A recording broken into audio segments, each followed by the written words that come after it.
Welcome student, Subhash English school के online classes में आप सभी का स्वागत है। आज हम पढ़ेंगे क्लास 7 हिंदी सामान्य का पाठ 25 प्रेरक प्रसंग। मतलब कुछ ऐसी कहानियाँ दे रखी है इसमें जिससे हमें प्रेरणा मिलती है।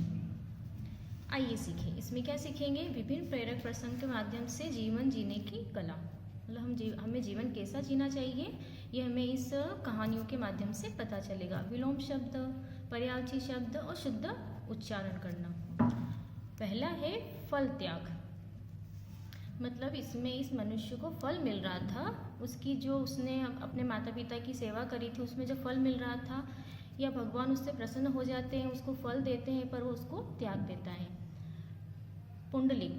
पुंडलिक एक ऐसा बालक होता है जो अपने माता पिता की सेवा में इतना लीन रहता है कि खुद भगवान उनसे मिलने आते हैं, पर वो भगवान को भी मना कर देता है कि नहीं, मैं आपकी सेवा नहीं कर पाऊँगा, क्योंकि मैं पृथ्वी पर जो भगवान है, मेरे माता पिता है, मैं उनकी सेवा कर रहा हूँ। पुंडलिक का चरित्र फल त्याग का गहरा आदर्श सामने रखता है। पुंडलिक का जो जीवन चरित्र था वो फल त्याग का आदर्श हमारे सामने रखता है। पुंडलिक अपने माँ बाप की सेवा कर रहा था। पुंडलिक जो था अपने माता पिता की सेवा अपने मन से करता था। उसकी सेवा से प्रसन्न होकर पांडुरंग उसकी भेंट के लिए दौड़े आए। मतलब उसकी ऐसी सेवा को देखकर खुद भगवान पांडुरंग उससे मिलने आते हैं, परंतु पांडुलिक ने पांडुरंग के चक्कर में पड़कर अपने उस सेवा कार्य को छोड़ने से इनकार कर दिया। मतलब भगवान ने उसने बोला कि ये सेवा जो कर रहे हो तुम इसको छोड़ दो और मेरी सेवा करो। अपने माँ बाप की सेवा उसके लिए सच्ची ईश्वर भक्ति थी, परंतु उसकी सच्ची ईश्वर भक्ति तो क्या थी? अपने माँ बाप की सेवा करना।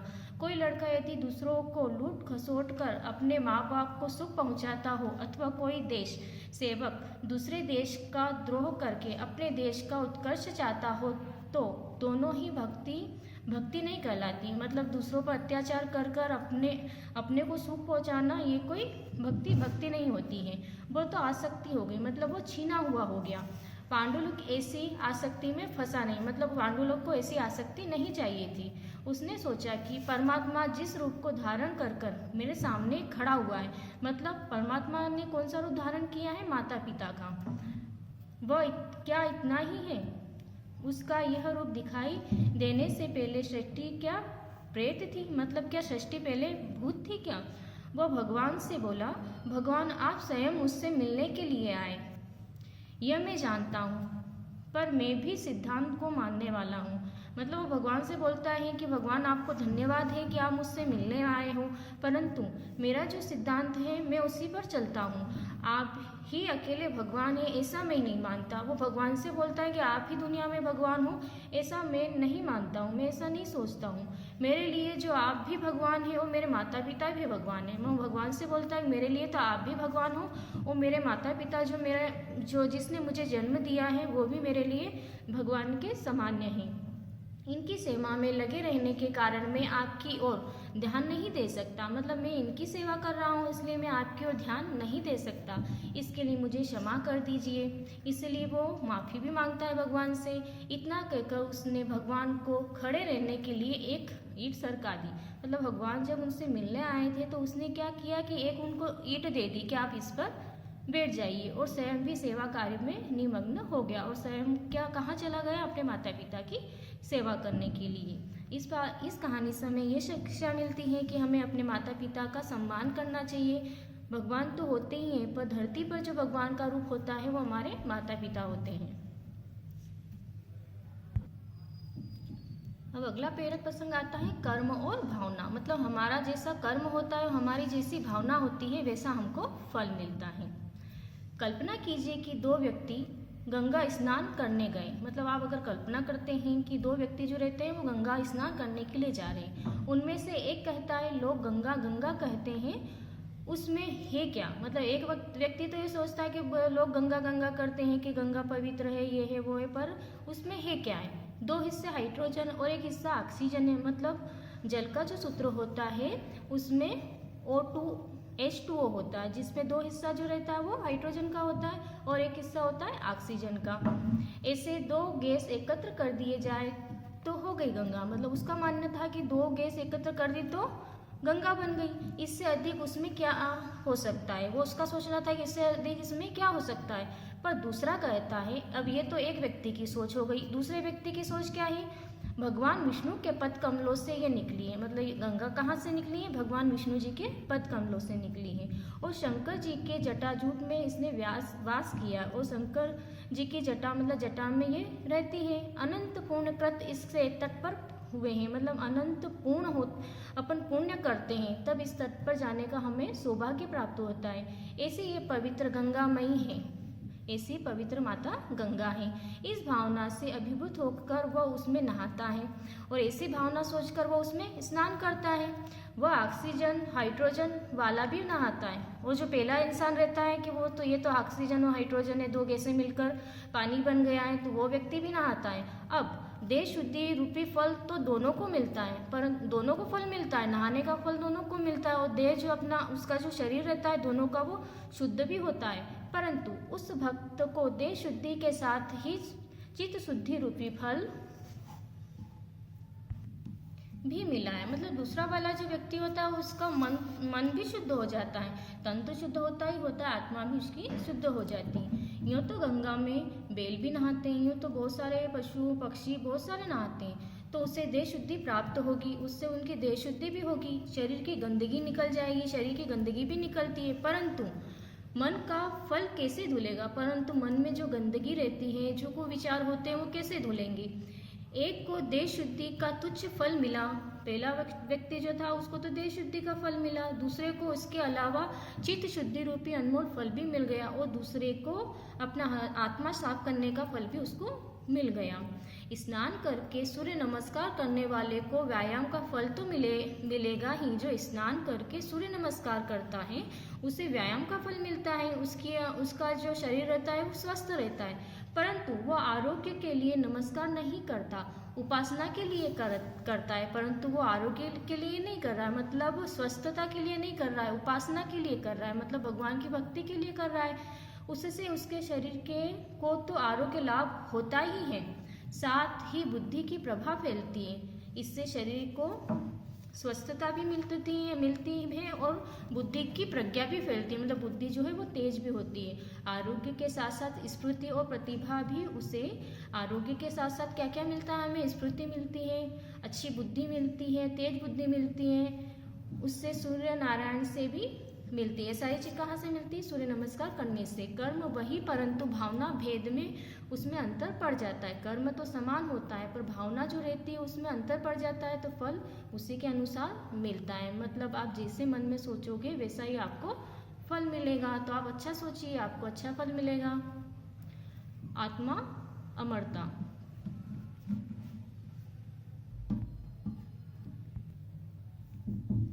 अगला प्रेरक प्रसंग है आत्मा की अमरता।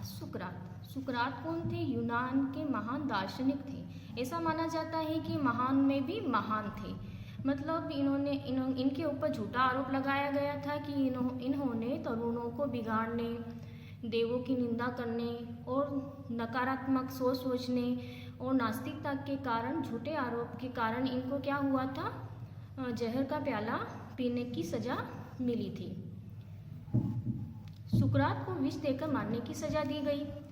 उसने कहा, मैं अब बूढ़ा हो गया हूँ, 4 दिन के बाद देह छूटने ही वाली है। परंतु इनको ये जो सजा मिली थी इनसे उनको कुछ भी दुख नहीं था। ये तो सोच रहे थे कि अभी आज मरूंगा या 4 दिन बाद मरूंगा, मरना तो ही है। जो मरने वाला था उसे मारकर आप लोग कौन सी बहादुरी कर रहे हैं। मतलब जो मरने वाला है आज नहीं मरेगा तो कल मर जाएगा, तो उसको मारकर आप लोग क्या बहादुरी कर रहे हैं। जरा सोचो तो, यह शरीर एक दिन अवश्य मरने वाला है। ये जो शरीर रहता है वो एक दिन अवश्य मरेगा। जो मरने वाला है उसे मारने से कौन सी बहादुरी हो सकती है। जो मरने वाला है उसे आप पहले मार रहे हो तो इसमें कौन सी बहादुरी कर रहे हो। जिस दिन सुकरात को विष दिया जाने वाला था उससे पहली रात वह शिष्यों को आत्मा के अमृतत्व की शिक्षा दे रहा था, और जिस दिन को विष का प्याला दिए जाने वाला था उसी रात वह अपने शिष्यों को आत्मा के बारे में बता रहे थे। शरीर में विष का प्रवेश होने पर उसे क्या क्या वेदना होगी। मतलब वो अपने शिष्यों को समझा रहे थे कि शरीर में अगर विष को दिया जाता है, विष उसे पिलाया जाता है तो उसको क्या क्या भोगना पड़ेगा या क्या क्या कठिनाइयाँ होगी। इसका वर्णन वह मजे से कर रहे थे। इसका वर्णन वो क्या है, आनंद लेकर कर रहे थे। उससे इसकी रत्ती भर भी चिंता नहीं थी। उनको इसकी रत्ती भर भी चिंता नहीं थी कि विष का प्याला थी मुझे ही पीना है और ये सारी जो कठिनाइयाँ हैं या जो विपदा है सब मेरे को सहन करनी पड़ेगी। आत्मा की अमरता संबंधित ये चर्चा समाप्त होने पर उसमें एक शिष्य ने पूछा, ये जो टॉपिक चल रहा था ये आत्मा की अमरता के बारे में जब वो बता रहे थे तो उसमें से खत्म होता है तो उसमें से एक शिष्य उनसे पूछता है, मरने पर आपकी अंत्येष्टि कैसे की जाए, मतलब आप जब मर जाएंगे तो आपकी अंत्येष्टि कैसे की जाएगी। उसने जवाब दिया, किसने जवाब दिया, सुकरात जी ने, खूब वे मारोगे और तुम गाड़ोगे। ये तो खूब बात है, वो तो मेरे को मार डालेंगे और तुम मुझे गाड़ोगे। तो क्या वे मारने वाले मेरे दुश्मन हो और तुम गाड़ने वाले मुझसे बड़ा प्रेम करने वाले हो। क्या जो मुझे मारेंगे वो तो मेरे क्या दुश्मन हो गए और तुम जो गाड़ोगे तो क्या आप मुझसे ज़्यादा प्रेम करते हो। वो अक्लमंदी से मुझे मारेंगे और तुम समझदारी से मुझे गाड़ोगे। मतलब मुझे जो ये सज़ा मिली है वो अक्लमंदी से मुझे मार रहे हैं और तुम समझदारी से मुझे गाड़ दोगे। तुम कौन हो मुझे गाड़ने वाले। इनसे इसका आशय क्या है कि आत्मा तो अमर होती है, आत्मा अमर होती है, आत्मा को कोई नहीं मार सकता, ना कोई गाड़ सकता है। शरीर मरता है, शरीर को गाड़ा जाता है, आत्मा तो अमर रहेगी। मैं तुम सबको गाड़ कर शेष बचने वाला हूँ। मतलब यह माध्यम ये है कि मेरी आत्मा जो रहेगी वो अमर रहेगी, तो मैं तुम सबको गाड़ कर भी अमर रहूँगा। जिसमें गाड़ोगे मुझे, किस में गाड़ोगे मुझे, मिट्टी में या नाश में, मतलब मुझे मिट्टी में गाड़ोगे या फिर मुझे जलाओगे। मुझे न कोई मार सकता है ना कोई गाड़ सकता है। सच है ना, आत्मा को ना तो कोई मार सकता है और ना ही उसे कोई गाड़ सकता है। अब तक मैंने क्या समझाया तुम लोगों को, आत्मा की अमरता के बारे में सुकरात जी बता रहे थे। तो वो शिष्य को बताते हैं कि अब तक मैं तुमको क्या समझा रहा था, आत्मा अमर है, उसे कौन मार सकता है, कौन गाड़ सकता है। और सचमुच आज 2-2.5 हजार वर्षों से वो महान सुकरात सबको गाड़कर जिंदा है और सच से उनकी जो वाणी है, उनके जो वचन है, ये सब आज तक भी उनको याद किया जा रहा है, तो वो आज भी अमर है। स्टूडेंट, अभी जो हमने लेसन पढ़ा ये इसकी वर्कशीट है। इस वर्कशीट को आपको अपनी कॉपी में नोट करना है, लर्न भी करना है और साफ अक्षरों में लिखना है। पाठ 25 प्रेरक प्रश्न। बौद्ध प्रश्न। प्रश्न क्रमांक 1, निम्नलिखित प्रश्नों के उत्तर लिखिए। क, पुंडलिक से भेंट करने के लिए कौन दौड़े आए। उत्तर, पुंडलिक से भेंट करने के लिए पांडुरंग दौड़े आए। प्रश्न क्रमांक ख, पुंडलिक किसकी सेवा कर रहा था। उत्तर, पुंडलिक माता पिता की सेवा कर रहा था। प्रश्न ग, गंगा ने कहाँ वास किया था। उत्तर, भगवान शंकर के जटाजूट में गंगा ने वास किया है। प्रश्न घ, सूर्य नमस्कार से क्या लाभ है। उत्तर, सूर्य नमस्कार से आरोग्य के साथ स्फूर्ति और प्रतिभा यानी बुद्धि होता है, मिलती है। प्रश्न क्रमांक 2, रिक्त स्थानों की पूर्ति कीजिए। प्रश्न 1, पुंडलिक का चरित्र फिलिप का आदर्श सामने रखता है। फिलिप फल त्याग या घर त्याग, क्या आएगा यहाँ पर, फल त्याग। 2, फिलिप को विष देकर मारने की सजा दी गई थी, क्या आएगा यहाँ पे, अरस्तु या सुकरात, क्या आएगा, सुकरात। 3, आत्मा है अमर या नाशवान, क्या आएगा, अमर।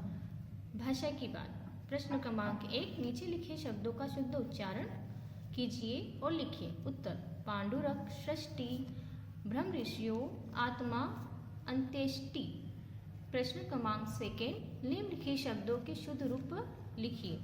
यहाँ पर अशुद्ध रूप लिखे हुए हैं, इनको हमें शुद्ध करना है।